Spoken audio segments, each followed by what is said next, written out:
Assalamu alaikum warahmatullahi wabarakatuh. Asham harka fuudhee akkam jirtu kabajamtoota fi daawwattoota Moonee Show. Har'aan tana waa'ee torban kanaa waan hedduu tana keessa jiru. Waan garaagaraa qopheeffadhee dhiyaadhee jira. Qopheessee kan isin biraan go'anii ammoo abbaa Mooneeti.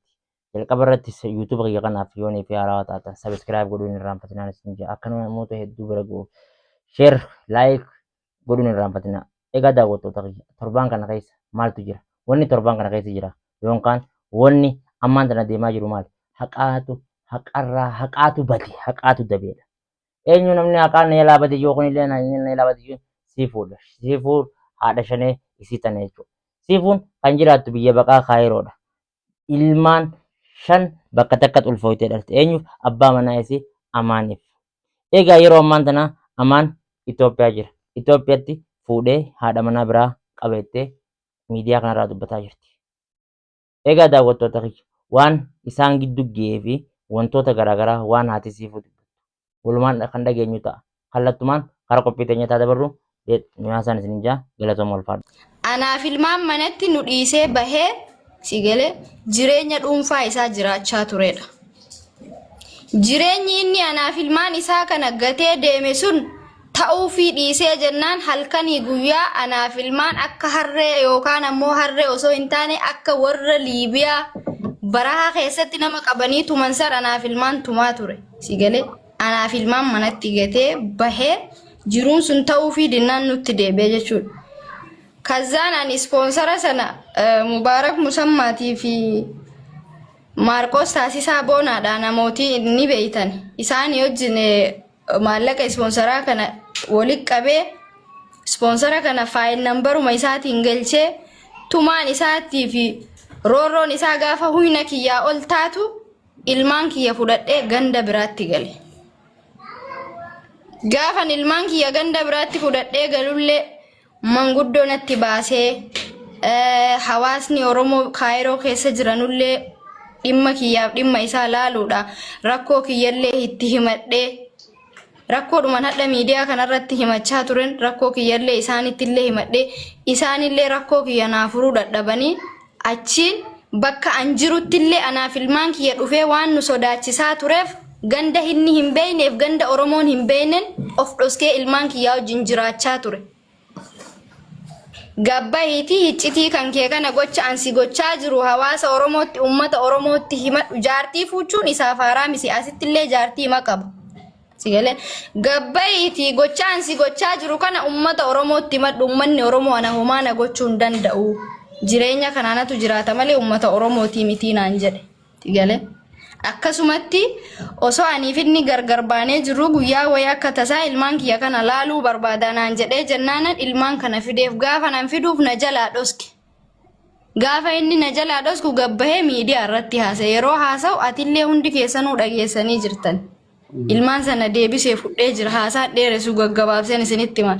Ilmaan sana deebisee fudhadhee jira. Akkuma ilmaan kana fudhadheen illee ammallee mana inni beeku jijjiirradhee tan jiraachaa ture.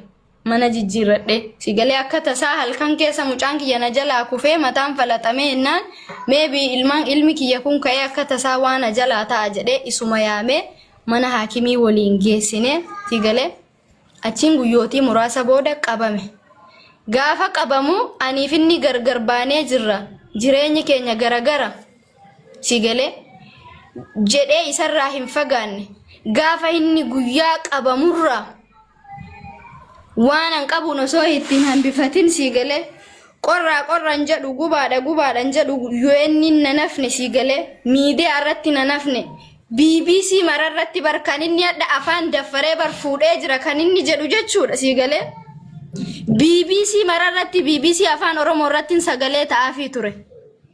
Gocha inni kaleessa na godhe anaaf ilmaan kiyya godhe kana kabajaa hawaasa Oromootiif akka inni hawaasa Oromoo xiqqeessee gabba'e ummata Oromootti madhu ummanni Oromoo homaa nan godhu jedhu san sigalee angaruu ummata Oromootiif ummanni Oromoo aarsaa naa kafale waan ta'eef kabajaa ummata Oromooti guyyaa tokko abbaan ilmaan kiyyaa kana na godhe sana na godhe jedhee gabba'ee himadhee hin beeku. Wanti hundinuu guyyaa eega osoon gabba'ee haasa'es namni na amanu hin jiru sigalee.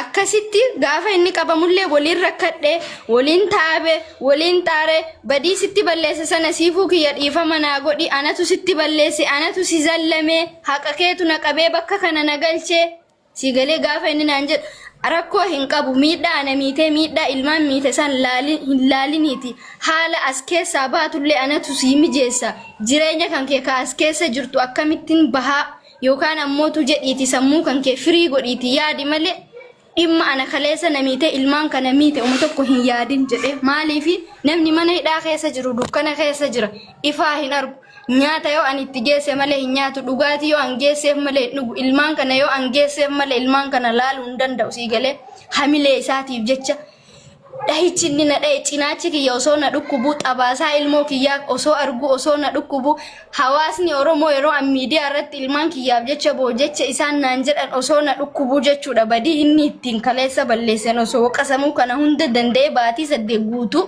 isa cinaa dhaabbadhee walii galteedhaan galeetan bar Finfinnee irratti paaspoortii baafadhee dhufa naan jedhe war inkwaan ji'a tokko miti ji'a lamaa miti lakkii amaan jedheen yoo galte akka tasaa chaansiin ilmaan kiyyaa kun baduu danda'a haga bara haaraattuyyuu obsi yoo inni bi as keessattuyyuu nama baasaa jirti waan si feesisu an siifan hin godha ulaagaalee si barbaachisu siin godha nyaataanillee dhugaatiinillee wanta tokkoonillee hin miidhamtu ilmaan kan keellee akka bareedatti hin jiraachisaa jira asuma taa'e aarsaa ilmaan keetii kafalenna lakkii siifuu kiyyaan nadhabee jira huyna kiyya ol ta'ee jira as keessatti nu dhukkubaa jira sammuu gadhiisuu jira maraachuu jira an aarsaa kamuyyuu kaffalee yoo dadhabame gara barahaatinuu ta'u ilmaan kiyyatti nan deebi'anaan jedhe walii gallee akkasitti ummaa tiyya na jalaa oqaste kan inni jedhu ani haadha tiyya iskarbii tokko osoo hin erginiif haadha isaatii jechuudha haadha kiyya caalchisee bar haati isaa haadha kiyyaa bar yoo hadha isaan of keessaa na baasanii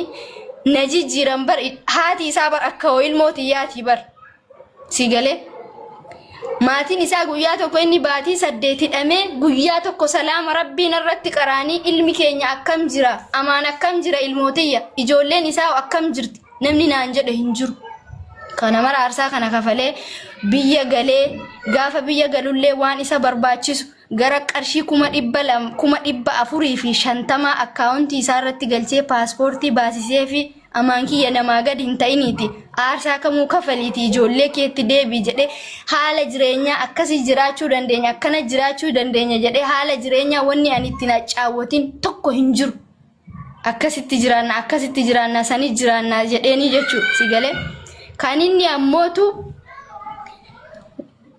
waan ispoonsara ana duubaan waan biyyatti deebi'i yookaan ammootu gara Keeniyaa kottu guyyaa tokko gara Keeniyaa kottu naan jedhe yookaan ammoo gara Keeniyaatti deebii wanni inni naan si jammar warri ispoonsara Keeniyaatti deebii naan hin jenne inni dudduubba kiyyaan osoo maallaqa erguu fi osoo inni biyya kana dhufa jedhee eegu dudduubba kiyya warra ispoonsaraatiin maallaqa sani gahee kiyya naa deebisaa an biyya sana dhufuu hin barbaadu jedhee warra ispoonsaraatti kazaan isaan bilbilanii na gaafatan abbaan ilmaa keetii akkas jechuu jira sila mariyoo keetii ni naan jedhan jennaan lakkii ani waan akkanaa hin dhageenye maal jechuudha jedhe isa gaafadhee jennaani ani hin barbaadu kwa hiree kan kee kophaa kan kee uffachuu dandeessa an ganzaba kiyyan hin deeffadhaa naan jedhennaan ati bar ganzaba kana keessa atillee gahee hin qabdu anillee gahee hin qabu maallaqni kun ka ummata Oromooti ummanni Oromoo anaaf ilmaan kiyya siif buuse malee akka yookaan aniifatti ittiin nyaannee dhugnuufi miti ka hawaasni Oromoo waliin nu guur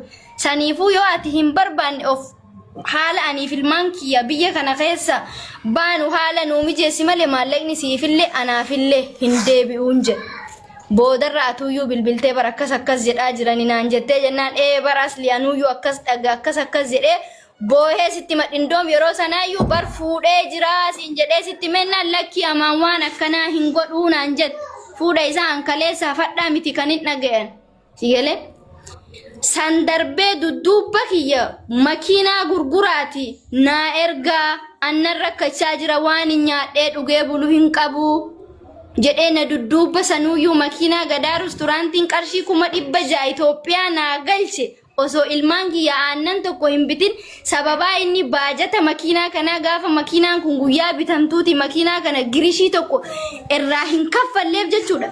Yeroo inni biyya galu makiinaa poolisiin qabee maallaqa sana akkaawuntii kee irratti hin galchee aslii makiinaa sana baase.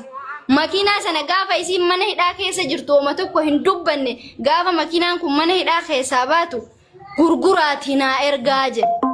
Akkamitti kana jettaa jennaan siifu birrii ispoonsaraallee deeffannee makiinaa kanallee gurgurannee aniifati maallaqa kana walqixa qooddachuu qabna. Atis jireenya kee jiraachuu qabda. Anis jireenya kan koo jiraachuun qaba. Aniifati yoo anachitti deebi'ellee aniifati walii galuu hin dandeenyu nama baay'ee wal miidhe akkasuma ammootu maatiin kiyyallee sin fedhanu sababaa keetii maatii kiyyaanuu gargar baheen ture. Obboleessi kiyyaayyuu bulooksi godhee jira. Maatii kiyyaanuu isiitti naasa'ina anaan wal barattan yoo an isiidhaan wal isin haasoysiisan yoo an waliin isin haasoytan jedhee. Haadha kiyyaanis obboleeyyan kiyyaanis sababaa keetiin wallolee waldhabee shaashamannee deemee naan jennaan shaashamannee sana kijiba jedhu saayimni isaatuyyuu ni jira. Anatu haga biyya kana dhuftutti haga haala mijeeffattutti haati keef abbaan kee yoo maaluyyuu siin jedhan waan fedhan siinaa jedhanu hitti deebii jedhee anatu shaashamannee irraa gara maatii isaatti sagalche. Sigale gaafa hiriyaan isaa ishaaraan naqabe ka jedhu hiriyaan isaa ka isaa wajjiniin gale maaliif dhufe ishaaraa sana dhufe maallaqaan anaaf ilmaan manatti nu dhiisee bahee sigale jireenya dhuunfaa isaa jiraachaa turedha. Jireenyi inni anaaf ilmaan isaa kana gatee deeme sun ta'uu fi dhiisee jennaan halkanii guyyaa anaaf ilmaan akka harree yookaan ammoo harree osoo hin taane akka warra Liibiyaa barahaa keessatti nama qabanii tuman san anaaf ilmaan tumaa ture. Sigale anaaf ilmaan manatti gatee bahee jiruun sun ta'uu fi dinnaan nutti deebi'e jechuudha. Kazaan ani ispoonsara sana Mubaarak Musammaatii fi Maarqos Taasisaa Boonaadha namooti ni beeytan. Isaan wajjin maallaqa ispoonsaraa kana walitti qabee ispoonsara kana faayil nambaruma isaatiin galchee tumaan isaatii fi roorroon isaa gaafa huyna kiyyaa ol taatu ilmaan kiyya fudhadhee ganda biraatti gale. Gaafan ilmaan kiyya ganda biraatti fudhadhee galu. Egaa daawwattoota kiyya dhageessan agartan waan siifuun himachuu jirtu. Dhimmi ammaan tana dhimma siifuutii fi amaanii qofa natti hin fakkaatu. Gisee yeroo inni akkana laala. Dhimmi kun dhimma maatiin dhumatullee dhimma maatiin fixuusi. Garuu ammoo erga gara miidiyaa fidanii irraa dubbachuun dirqama jechuumaaf isin fide. Egaa amaan akkana na godheette siifuun himattee jirti. Mee asumaan ammas waan amaan fuudhuu isaa ammaa fuudhuu dhabuu isaa amane moo hin amanne? Amaan fuudhee jira dhugaan afaan isaati irraa dhageenyu waliin turtii gaarii. Mee amaan fuutee jirta moo fuutee hin jirtu? Fuudhee jiraan ilaalaal. Ila fuutee yoo jettan an fuudhee jira amma fuudhee an eega fuudhee baatii takka hin geenne. Biyyatti. Mana qabdaa mana bitattanii mana Oromoo kayati jechaa jirtu kanaaf ammoo deebisaan ansii deebisuu barbaadu. Sheekon illee qeesson illee hayyuun illee namni hedduun illee hin jira siigalee namni itti amanan illee kan nama taraa tokko siigalee bakka kana maqaan haadha tiyyaallee maqaan nama ganda kiyyaallee maqaan agartee fira kiyyaallee wanni ka'uuf hin jiru.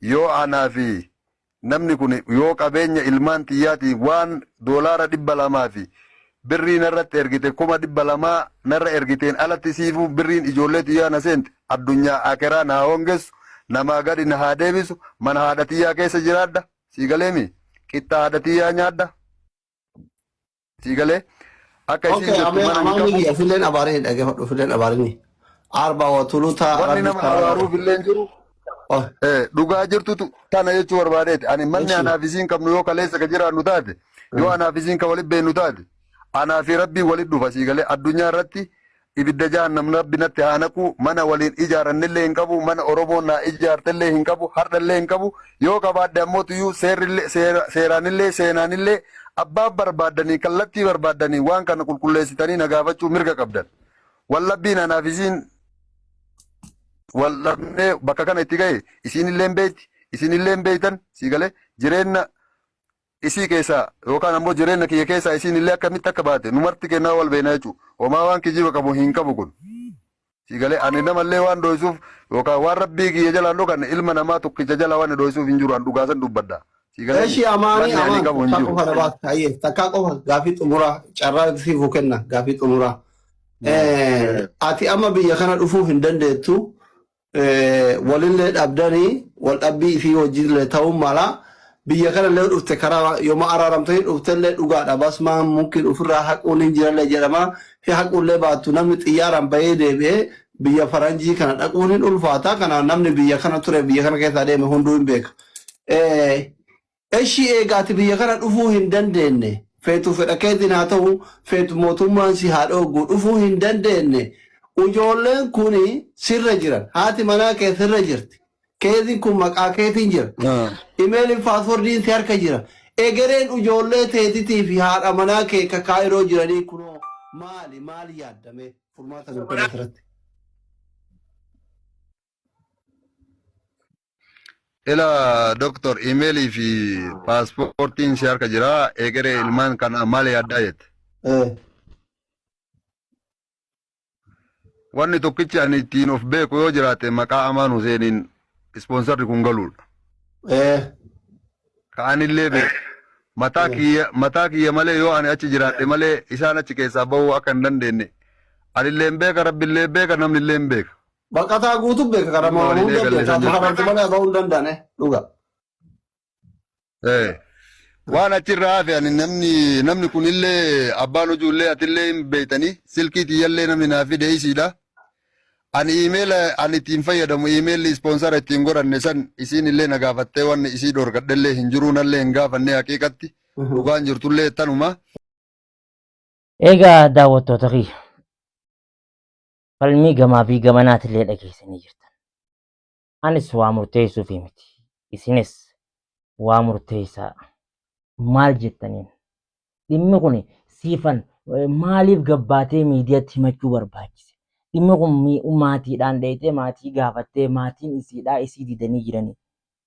Yoon kaaniif ammoo haadhaa fi abbaa qabdi yoon isiinis maatiidha qabdi.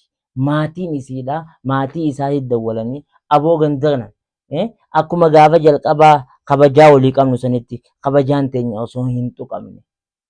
Gurbaan keessan waan akkanaa intala teenya godhee jira waan taateef waan akkana furmaata fidaadhaa jedhanii maatii gaafatanii jiran. Maatii maa waliin gaafachiisan? Maaliif miidiyaa irra gaffiduu barbaachisa? Moo miidiyaa kana yoo gaffidan isaa sodaataa fi moo isii sodaataa fi? Egaa daawwattoota kiyyaa qophii kana asuma irratti hin goolaba. Waan isiidhaan jettan waan siifan hin jettan siifanii rakkoo qabamu amaanii rakkoo qaba. Fuudhuun isaa immoo dhugaadha mirkanooyte fuudheetiin jira jee afaan baafatee afaan guuttatee isinoo maal jettaniin amaantu dogongora qabamu siifantu dogongora qabeettan komentii jala barreessaa. Viidiyoo kana sheer godhaati nama hunda biraan ga'a. Warrootni gartee gamaa gamanatti siifan bira dhaabbattanii kaanis ammoo amaan bira dhaabbattan gidduu dhaabbadhaa. Haadha isaan lamaan haadha manaatii fi abbaa manaati.